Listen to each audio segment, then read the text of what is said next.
All right, we're doing Psalms again. Um, I have not read ahead, so I don't know what's coming up.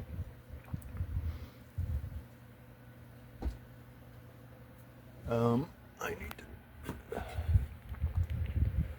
I need an ashtray. All right.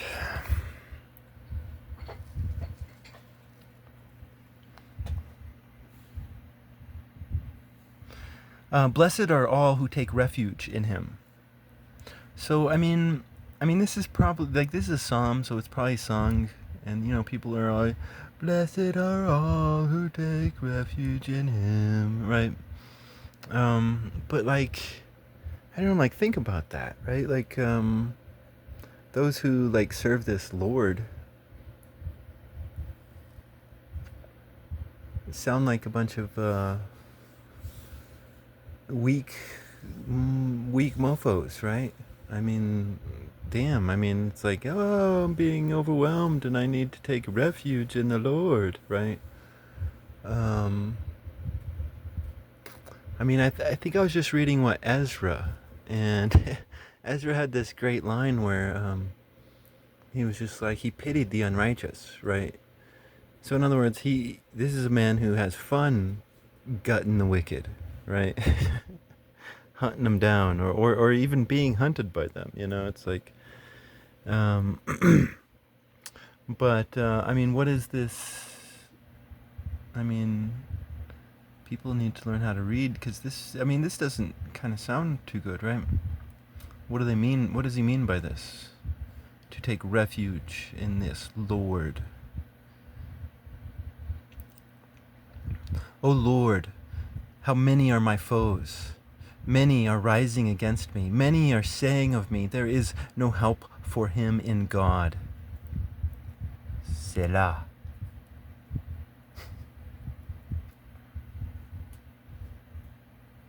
But thou, O Lord, art a shield about me, my glory and the lifter of my head. I cry aloud to the Lord, and he answers me from his holy hill. Selah. I lie down and sleep. I awake again, for the Lord sustains me. I am not afraid of tens thousands of people who have set themselves against me round about. Arise, O Lord, deliver me, O my God, for thou dost smite all my enemies on the cheek. Thou dost break the teeth of the wicked. Deliverance belongs to the Lord. Thy blessings be upon thy people. Selah. Okay, so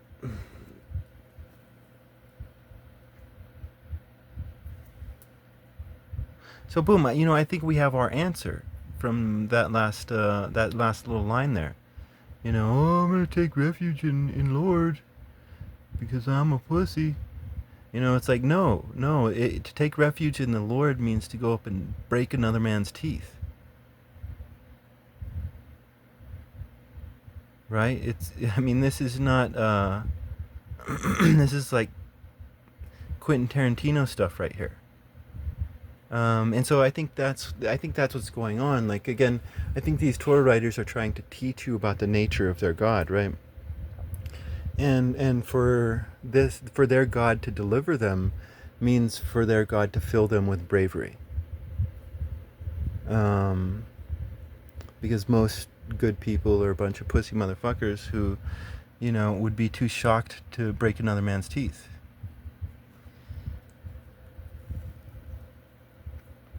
But this the Lord of this Psalms writer will deliver you by filling you with bravery, right? That's a relationship that you're going to have with Him, right? This is a God that wants a relationship with you, rather than this Lord who wants you to serve Him, right? So we have to like again, He's playing on this word Lord, um, because we don't see a Lord in this whole deliverance stuff. And again, it's a deliverance. God is a postman. He's going to deliver a message, and that message is going to transform you, right? And deliver you, right? But that deliverance is going to come from within you, right? You gotta go out there and, break some teeth. Um, and it's not God who is smiting the enemies on the cheek, right? It's this Psalms writer, right? And deliverance, according to this Psalms writer, is you know he's getting bravery within him, and this bravery is transforming him into a different man. And he's crediting it to a relationship to his God, to his Lord.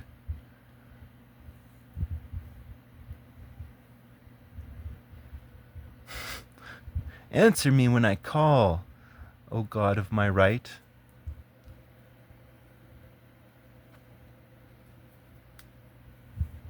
And so, I mean, if we get into this relationship, it's like, damn, it's like this little creature is being a kind of uppity towards his God, right? Answer me when I call, O God of my right. So this isn't the type of relationship that you could have with a lord, right? Because everything has to be like formal and you have all this false respect going down within these lords and within these gangsters. There's this false respect, um, because he's treating God like just one of the boys. Answer me when I call, O God of my right. Thou hast given me room when I was in distress. Be gracious to me and hear my prayer. So then he's like, be gracious to me. This is also a God of intimacy, right? um,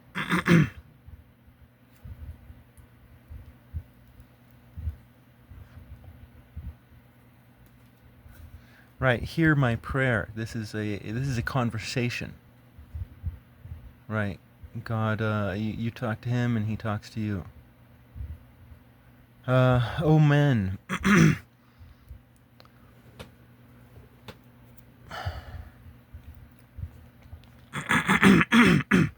O men, how long shall my honor suffer shame? How long will you love vain words and seek after lies? Selah. But know that the Lord has set apart the godly for himself. The Lord hears when I call to him.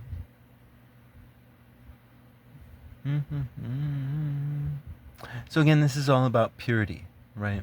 These Torah writers are all about purify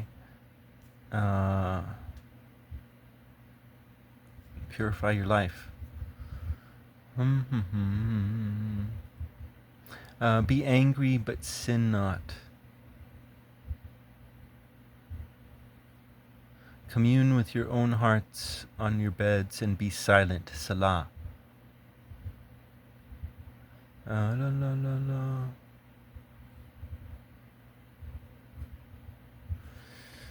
I don't know about this.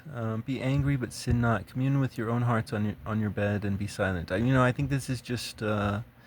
It's like go and have your own relationship with God and like leave me alone. La la la. Offer right sacrifices.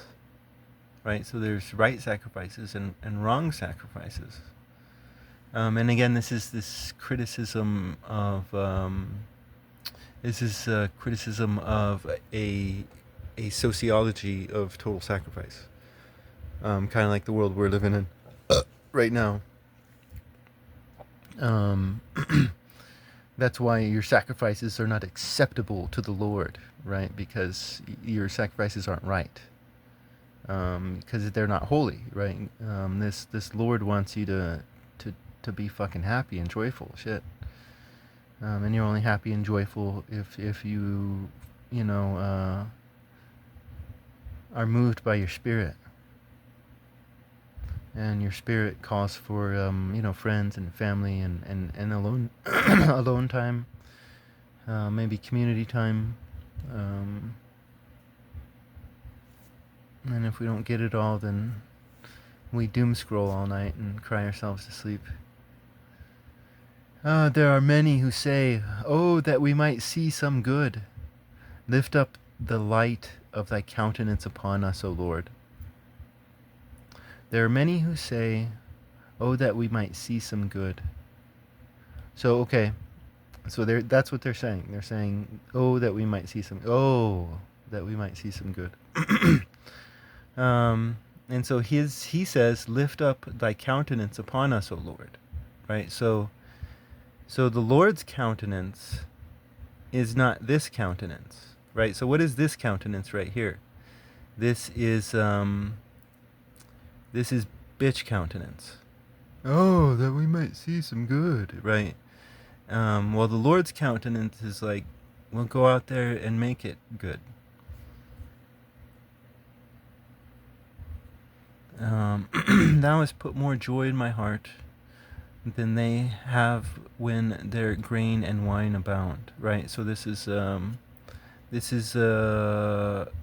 satisfaction. I can't get no satisfaction. Right. And so, but he's saying, hey, he's satisfied. Right. He's satisfied because he's living this holy life. And he's more fulfilled living a holy life than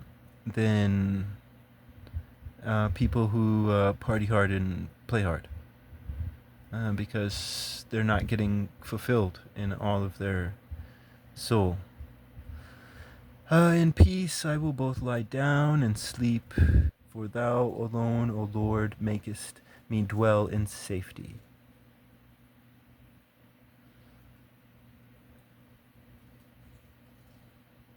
I don't know. That was the line right there. I don't know what to make of that. Give ear to my words, O Lord. Give heed to my groanings. Hearken to the sound of my cry, my King and my God. For to thee do I pray. O Lord, in the morning thou dost hear my voice. In the morning I prepare a sacrifice for thee and watch.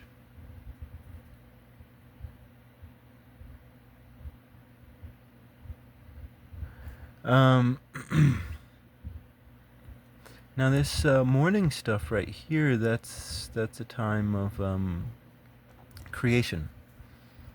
Heard about this guy one time. He wrote westerns, and he was prolificest writer, I guess. And but he said he did all his writing in the wee hours of the morning. So this is spiritual stuff going on right here, right?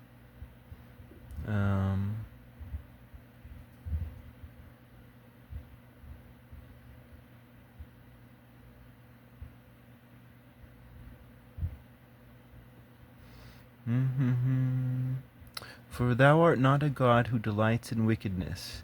Evil may not sojourn with thee.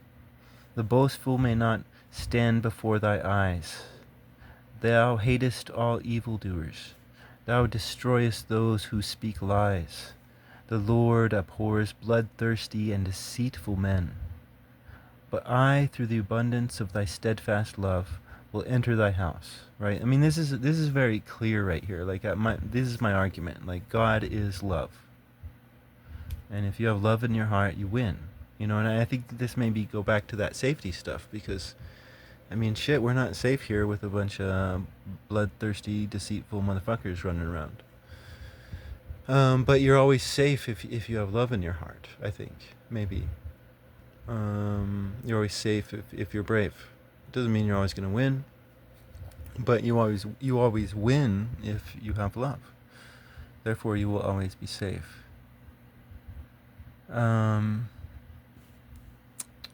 And this is, I don't know, this is very clear. The Torah writers worship love. They worship bravery. They worship wisdom. They worship discipline. I'm pretty sure patience, although patience could be discipline. But I don't know what all that other shit is. Let's see here. I will worship towards thy holy temple, right? Again, we have this word whole here, and that's a criticism of Phoenician total sacrifice. In fear of thee. Lead me, O Lord, in thy righteousness. And again, we can see this fear in the stuff that I'm talking about, because why would you want to fear a God? Like that sounds stupid, But we should fear that we're not loving or brave or wise, and that should make us fearful. La, la, la. Lead me, O Lord, in thy righteousness, because of my enemies. Make thy way straight before me. For there is no truth in their mouth. Their heart is destruction. Their throat is an open sepulchre. Right? That's an open sepulchre. That's wearing your heart on your sleeve, right? Maybe, I don't know. But not in this sentence right here. Their throat is an open sepulchre. I mean, you have this thing about sanctuary, right? But a sanctuary is closed, right? So that's why the Torah is a ninja scroll, because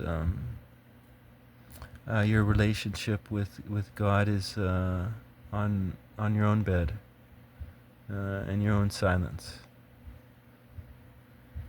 La la la la la la. So there's no closed sanctuary, right? It is a foul place instead of a sacred. Anyways, they flatter with their tongue, and that's the whole Enochian false praise and false condemnation. Make them bear their guilt, O God. Let them fall by their own counsels. Because of their many transgressions cast them out, for they have rebelled against thee. Let all who take refuge in thee rejoice. Let them ever sing for joy, and thou defend them. Right? But that's not what's going on here. Right? If we go back to all that other stuff, it's not God defending them. It's them defending themselves. And they can only take refuge in bravery. They can only take refuge in wisdom. And their countenances are exactly like what Enoch said. Their countenances get raised, right? Instead of their countenances being down, like, oh shucks, wah.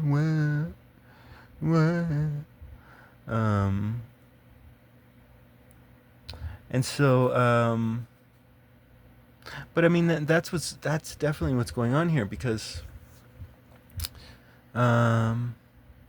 I mean, the question is like, why is he hiding all this? Because it's pretty clear if you question all these images, instead of just like, oh, I'm going to take refuge in the Lord. And just like, you just start to question these images. Like, Lord, like, what's that all about? That's not cool. But then we see that this is a God that wants that this is a God of intimacy, right? And so that breaks down this image of a Lord, right? And I mean, I don't know. So why is he hiding it?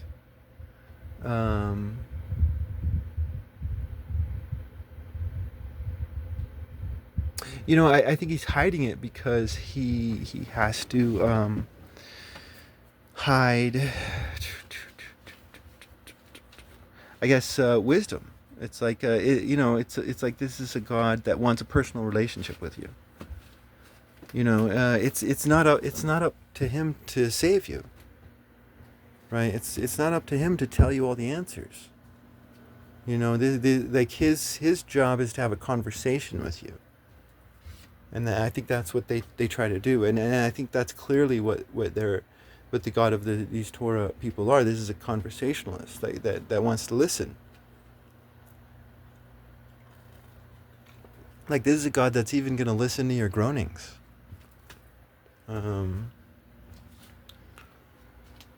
So I mean, this is a very loving, empathetic God, right? Intimate. but also angry at times. This is a God that has a full range of emotions. Mockery, this is a God of mockery, obviously. So it's like, um, when you start to see the God of this text, I think it it it it transforms you, right? I think. But that transformation should come from within you instead of him dictating it to you on the page. And so what he's doing is he's giving you enough for you to be, um, like a good holy fool. He's given you enough. Like if you're coming into this and you have a good heart, you're gonna walk away and I'm gonna take refuge in the Lord. And you're gonna go out there and try to be a good person, right? But he's not gonna take you any further than that. And you gotta this is your story. I mean, why end all the stories of all the people in the future by telling them everything they need to know? I mean, I think that's what's going on here. um, he's gonna hide the wisdom from you. um, Anyways,